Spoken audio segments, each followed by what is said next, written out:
Esta es la palabra de Dios, en el nombre del Padre, del Hijo y del Espíritu Santo. Ahora pues, oh Israel, oye los estatutos y decretos que yo os enseño, para que los ejecutéis y viváis y enteréis y poseáis la tierra que Jehová, el Dios de vuestros padres, os da. No añadiréis a la palabra que yo os mando, ni disminuiréis de ella, para que guardéis los mandamientos de Jehová vuestro Dios, que yo os ordeno. Amén. El tema es la pureza del mensaje. Y vamos a regresarnos a Éxodo, capítulo 3. Quiero que pongamos mucha atención en esto.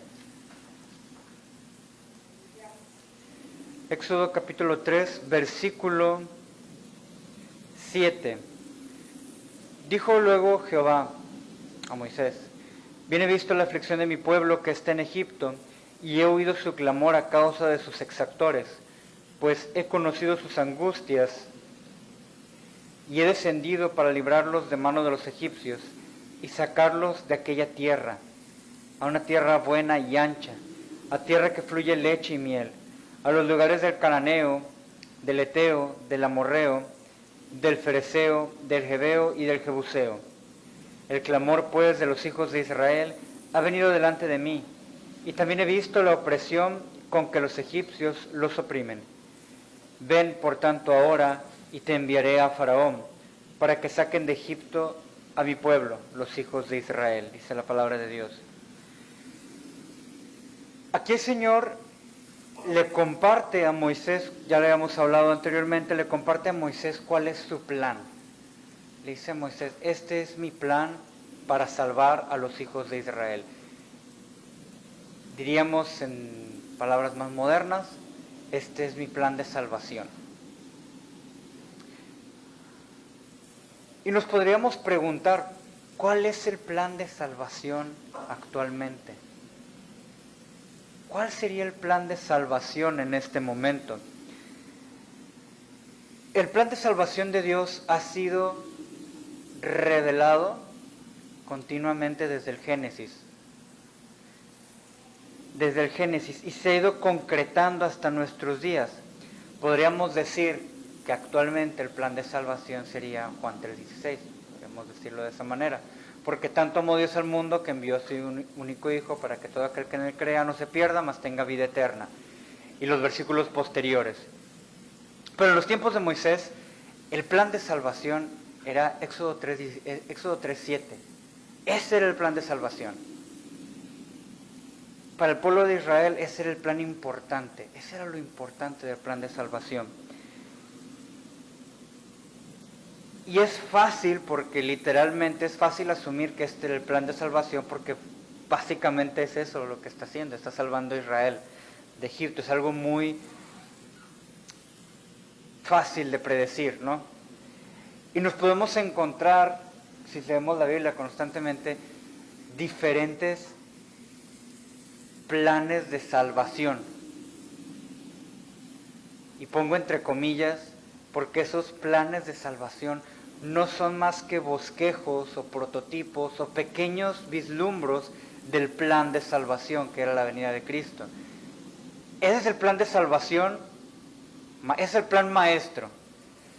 Los demás planes de salvación que nos podemos ir encontrando al leer la palabra de Dios en todo lo que conocemos como el Antiguo Testamento, no es que haya no hay que haya plan A, plan B, plan C, no, son bosquejos, son partes, son prototipos del mismo plan de salvación.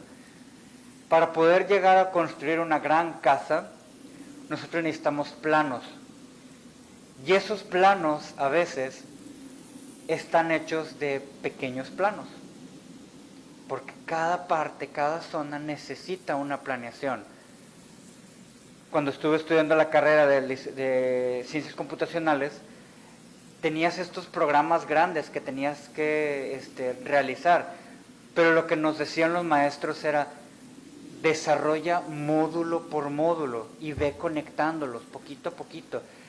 Tienes en tu cabeza el plan grande, el programa, cómo va a funcionar el software que quieres realizar, pero a vista de hormiga, vamos a decirlo en pormenores, tienes pequeños módulos vas desarrollando poquito a poquito, no, pero ellos siempre nos sugerían, ve construyendo módulo por módulo, no quieras hacer todo el programa en una sola noche o en un solo día, no se puede, tienes que hacerlo módulo por módulo. Y el Señor nos enseña esto, el plan de salvación que iba a abarcar muchísimos años y muchísimos siglos, lo fue desarrollando poco a poco. Y si nosotros leemos la Biblia, nos va mostrando poco a poco diversos prototipos del plan de salvación. Pero lo que nos podemos dar cuenta es que este plan de salvación, sea cual sea el que está presentado aquí en el Éxodo, sea el que les presentó a la mujer brevemente en el Edén, que vendrá la simiente, tu simiente tendrá pies sobre la serpiente, sea cual sea el plan de salvación, incluso el de Nínive, el de Jonás con Nínive, sea cual sea el plan de salvación, Dios lo presenta sin usar palabras rimbombantes o expresiones teológicas o de alta erudición. Usa palabras sencillas, usa palabras de fácil entendimiento. ¿Qué tan complicado es este plan, no? He descendido para librarlos de mano de los egipcios y sacarlos de aquella tierra a una tierra buena y ancha. No hay que hacer mucha erudición. No está usando palabras raras, y en el idioma de ellos no les habló en japonés, no les habló en inglés, les habló en su idioma, en el idioma que ellos entendían. Y los diferentes planes de salvación que se van presentando, estos bosquejos están de acuerdo a la época y al contexto histórico de cada persona, de cada situación. Dicho plan de salvación, en este caso, es contado en primera instancia a Moisés. Se le revela este plan a Moisés primero.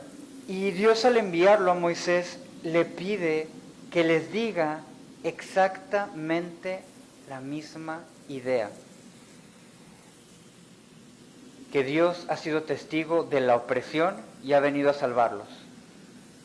Si nosotros leemos Éxodo 3:7, que lo acabamos de leer, y leemos Éxodo 3:15 en adelante, nos vamos a encontrar que es prácticamente lo mismo.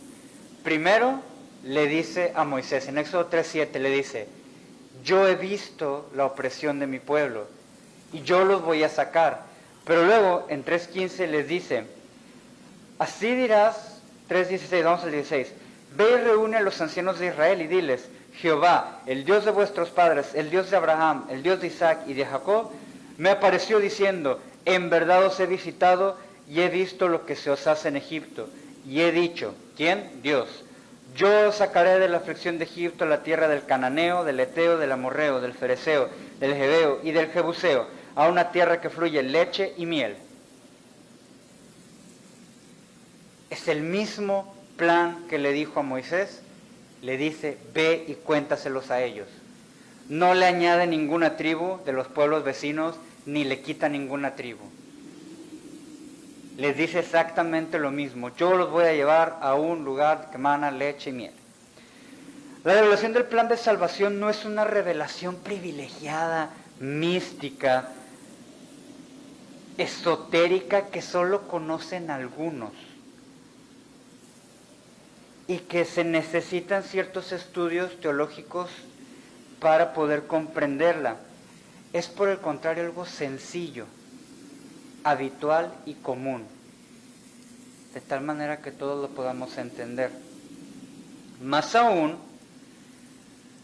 y esto es de importancia, no es nada diferente a lo que el mensajero sabe o comprende.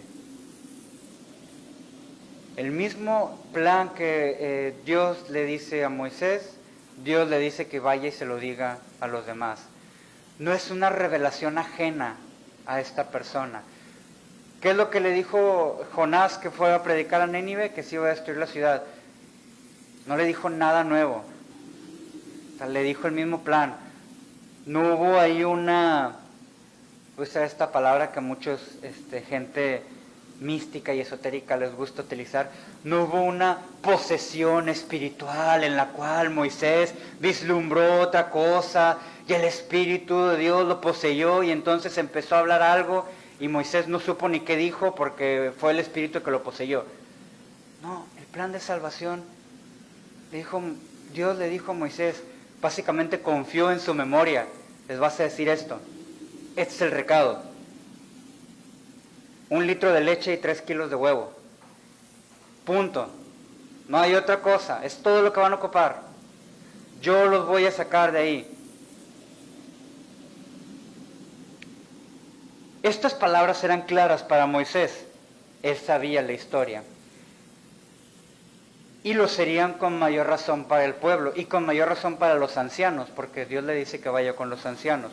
Y esta es la razón principal por la cual Jesús, en Mateo 28, le dice a sus discípulos: vayan y prediquen el Evangelio y hagan discípulos a todas las criaturas, todo el mundo, enseñándoles que guarden todo lo que yo les he enseñado. No se inventen nada nuevo. Nada de lo que ustedes creen, piensan, sienten, les emociona, les apasiona. No, lo que yo les he enseñado. Básicamente Dios le dijo a Moisés: ve y diles, porque también las proezas que ve Moisés de mano de Dios, que es la serpiente, el báculo que se convierte en serpiente, la mano llena de lepra y la mano sana, le dice que se las muestre a ellos también. No es nada que tú te inventes, Moisés. No es nada que tú, es que yo pienso, es que yo siento, es que yo creo. No, lo que te dije que va a ser. Jesús le dice a sus discípulos: todo lo que yo les he enseñado.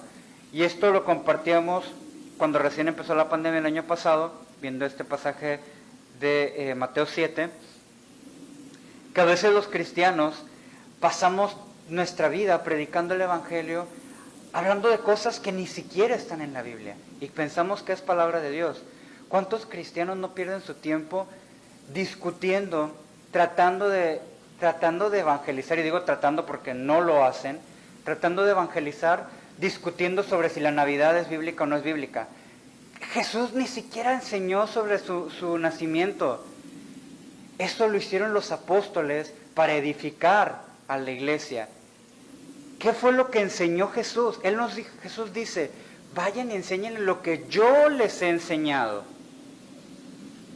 No, es que te tienes que vestir de tal o cual manera. Lo que yo les he enseñado. El Nuevo Testamento, las cartas paulinas, eso vino después. Y eso es para formación de nosotros.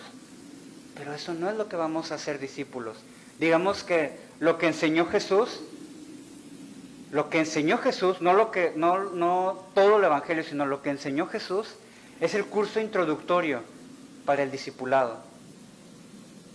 Todo lo que enseñó Jesús, todo el sermón del monte y todas las enseñanzas que Jesús hizo, es el curso introductorio para un discipulado. Es lo que tienes que saber para ser discípulo. Y el Antiguo Testamento.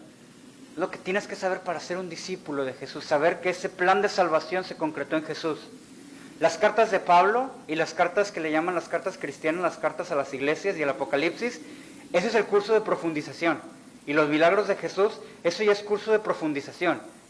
Eso es cuando ya aceptaste a Jesús como tu único y suficiente Salvador. Cuando ya comprendiste todo lo que Él enseñó. O por lo menos ya lo viste, porque de aquí a que lo entendamos vamos a tardarnos mucho. Pero por lo menos ya sabes que en el monte Jesús enseñó las bienaventuranzas, que dijo: busca a tu Padre en lo secreto, que nos enseñó a pagar los impuestos, que nos enseñó que el hombre y la mujer se casan y forman una sola familia. Todas las enseñanzas, sus parábolas. Pero Jesús en ningún momento se puso a enseñarnos sobre la Navidad. Jesús en ningún momento se puso a enseñarnos sobre si la virginidad de María o no la virginidad de María. Nada de esto lo enseñó Jesús. Y Él lo que dice cuando manda a sus discípulos: todo lo que yo les he enseñado. No añadas, por eso leamos primero Deuteronomio, no añadas nada de lo que yo les he dicho. ¿No les dijo guarden la enseñanza de Pablo, de Pedro, de Apolo, del Papa, los obispos, ancianos, pastores, rabinos o presbíteros, gurús, el Dalai Lama, sino lo que yo les he enseñado? Es que mi pastor dice lo que yo les he enseñado. Es que mi abuelita dice lo que yo les he enseñado. No lo que los demás dicen, lo que yo te he enseñado. Y allí encontramos una certeza, porque seguir esta indicación te da una certeza. Ser obedientes y fieles al compartir el plan de salvación nos da certeza al hablar de Dios. Porque no vas a decirles nada que tú te creas, no vas a decirles nada que tú sientas, que tú pienses, que tú estés de acuerdo. Puedes no estar de acuerdo en el plan de salvación, como Jonás. Puedes no estar de acuerdo en el plan de salvación, pero eres obediente a lo que te dijo el Señor. Esto es lo que el Señor quiere que sepas. Ser obediente y fiel al compartir el plan de salvación nos da certeza al hablar de Dios. Y en Mateo 7, 21, 23 nos habla de hacer la voluntad del Padre. No todo el que me dice Señor, Señor entrará en el reino de los cielos, sino el que hace la voluntad de mi Padre que está en los cielos. Jesús no buscó su propia gloria. Juan 7, 17, si quiere apunte la cita, Juan 7, del 17 al 18, Jesús da testimonio de sí y dice, el que habla por sí mismo busca su gloria. Pero yo hablo por el Padre, yo busco la gloria del Padre. Cuando tú estás, entre comillas, predicando ese plan de salvación y estás diciendo lo que tú crees, lo que tú sientes, lo que tú has experimentado, estás hablando para tu gloria, no estás dando el plan de salvación, estás hablando para tu gloria, no estás haciendo la voluntad del Padre que te envió. Todo lo que hizo y dijo Jesús es por voluntad del Padre. Decir que guardáramos lo que nos enseñó, fíjense, yo estaba haciendo esta reflexión. Quiero que pensemos esto. Todo lo que Jesús dijo, dice él, yo lo escuché de mi Padre. ¿No será que cuando Jesús nos dice, enseñen todo lo que yo les he enseñado, será que nos está diciendo que enseñemos lo que el Padre le enseñó? Es la misma enseñanza. Y esto va porque a veces cambiamos el plan de salvación. Les voy a contar el ejemplo, una historia que me tocó conocer a mí. Unos vecinos, una vecina le diagnosticaron cáncer y alguien les llevó la palabra de Dios. Yo no sé qué les habrán dicho, pero me imagino lo que les habrán dicho.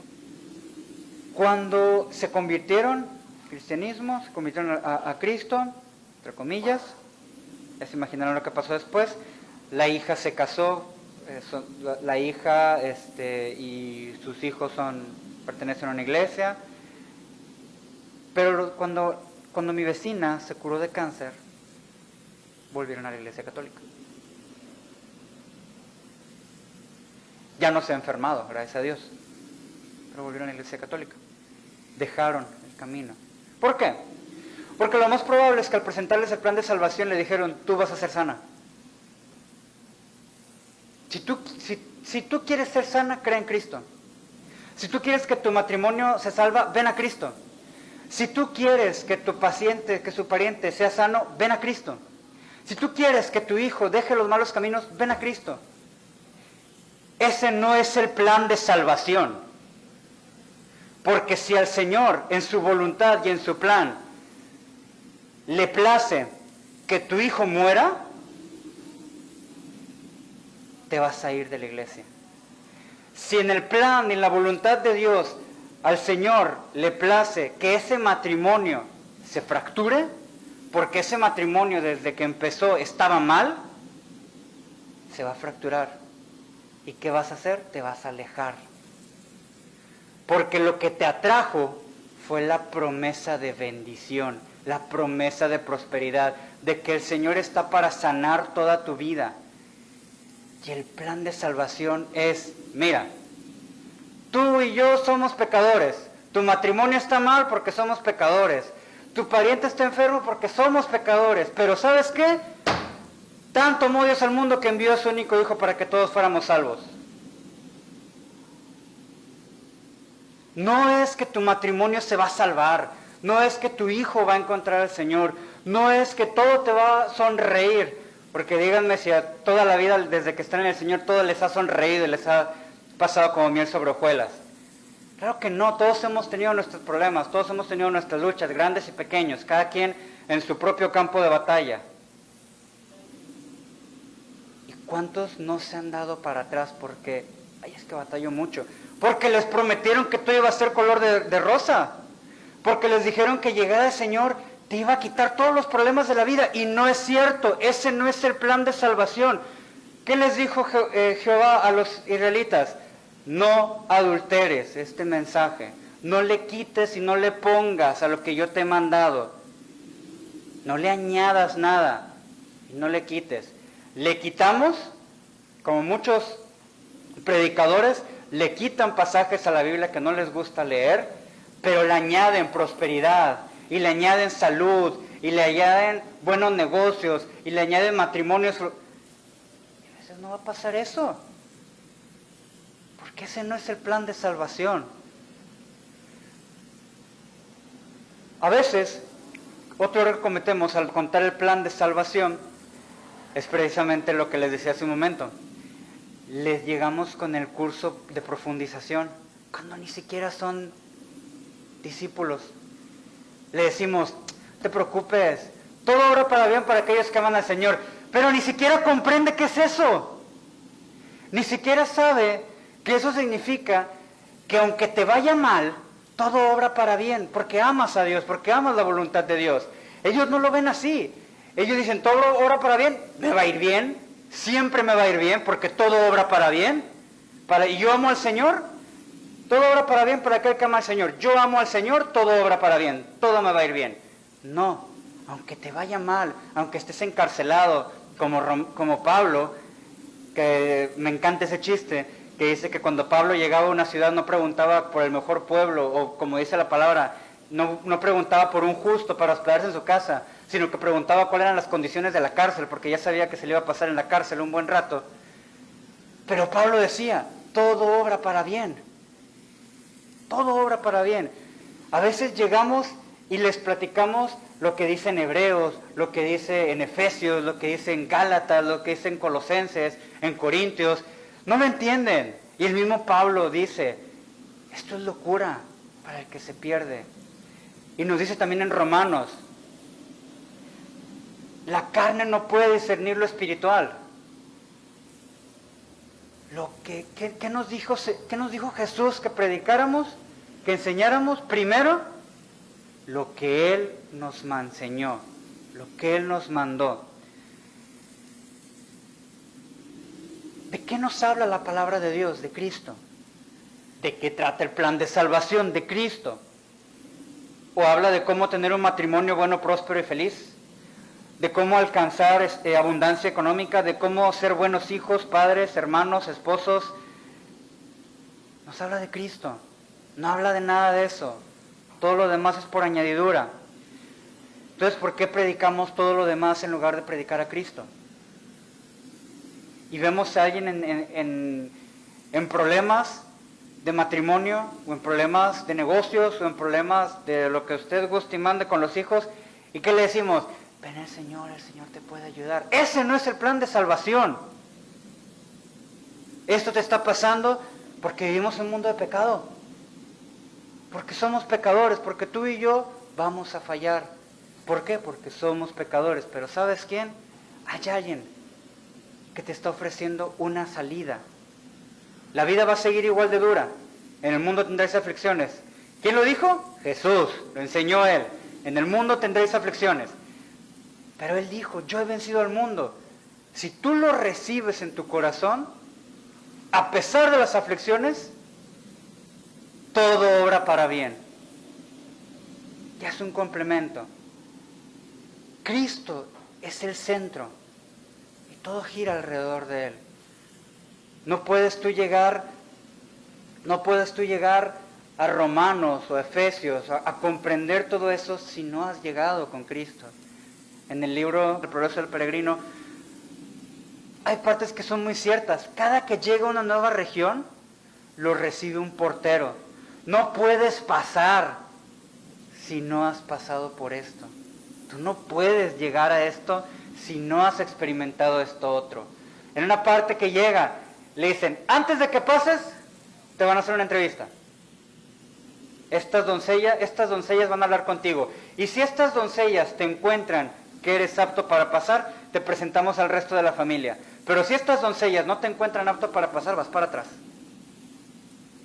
Y nosotros, me acuerdo ahorita de lo que nos platicaba el pastor, de estas hermanas que querían saber sobre el Apocalipsis.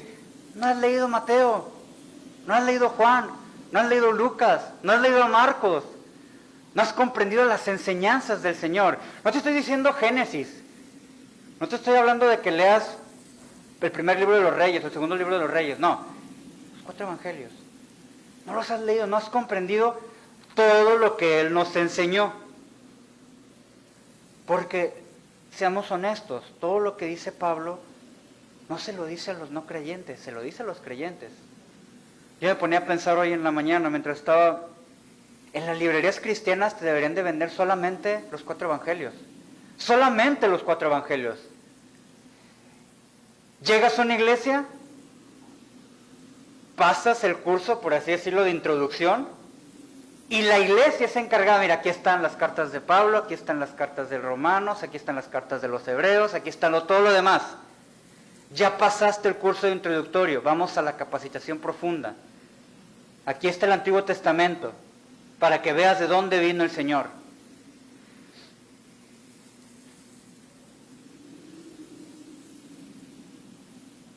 Hemos adulterado la sana doctrina, esa leche espiritual de la que nos habla Pedro. En Primera de Pedro, capítulo 2, versículos del 1 al 3, Pedro dice que busquemos esa leche espiritual como niños hambrientos, no adulterada. Y nosotros hemos adulterado esta sana doctrina, esta enseñanza, este plan de salvación. Le hemos puesto de lo nuestro, de lo que yo creo, de lo que yo pienso, de lo que yo siento, de lo que yo interpreto. La hemos adulterado, aún a pesar de la orden de Dios de no cambiar nada. Y a lo mejor no cambiamos las palabras, pero sí le cambiamos el sentido. Porque Satanás en el desierto no cambió la palabra, pero le cambió el sentido de lo que quería decir. Y a veces no cambiamos la palabra, decimos tal cual viene en la Biblia, como les ponía el ejemplo ahorita, todo obra para bien. O pobrecito de este versículo, todo lo puedo en Cristo que me fortalece. Y lo usamos hasta para el gimnasio.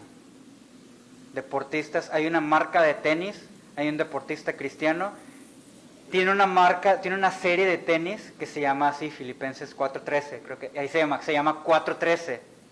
Es una serie de tenis especiales que es por esa cita. Porque todo lo puedo en Cristo. Y él dice, es el versículo que utilizo para correr. No se trata de eso. Filipenses 4:13 no se trata de eso. Se trata de otra cosa. Entonces a veces no cambiamos palabras, pero sí adulteramos el sentido de lo que dice la palabra de Dios. Y eso nos deja sin una certeza, sin bases, sin fundamentos, pues hemos desobedecido y hemos sido infieles a la palabra de Dios y a la orden de Dios. ¿Cuántas veces hemos predicado el Evangelio? ¿Cuántas veces hemos llevado el plan de salvación, entre comillas, con este mensaje? Todo te va a salir bien, todo te va a solucionar. En cuanto llegues a los pies del Señor, todos tus problemas se van a resolver. En cuanto llegues a los pies del Señor, todo te va a salir bien. En cuanto llegues a los pies del Señor, tu matrimonio se va a restablecer. ¿Y cuántas veces no hemos visto cristianos que reniegan de Dios porque, oh sorpresa, su matrimonio no se rescató? Oh sorpresa, el hijo nunca salió de la cárcel, es más, lo mataron en la cárcel. Ese paciente enfermo nunca se levantó de la cama. Y esa enfermedad ahora tiene que vivir con ella.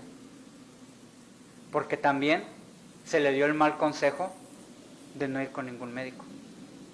De que solamente por creer en el Señor ya iba a ser sano. Cuando lo primero que el Señor le dijo a sus discípulos, enséñenles, hagan discípulos enseñándoles todo lo que yo les he enseñado. Que el Señor tenga piedad y misericordia de nosotros y nos permita, así como Moisés, llevar este plan de salvación sin adulterar. Aunque las iglesias estén vacías. Y quiero que piensen esto. Si se hubiera predicado el plan de salvación tal y cual es,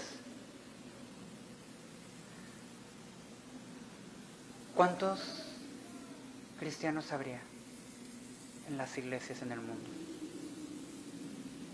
¿Cuánta gente habría en las iglesias?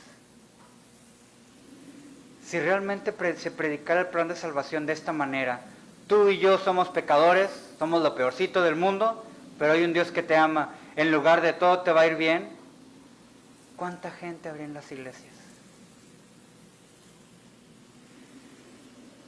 El Señor nos da siempre una nueva oportunidad para empezar de cero, para empezar una vez más. Y pidámosle al Señor que nos dé esa certeza y esa obediencia para poder ser fiel al mensaje, al plan de salvación y poder anunciarlo tal cual es, sin cambiarle nada.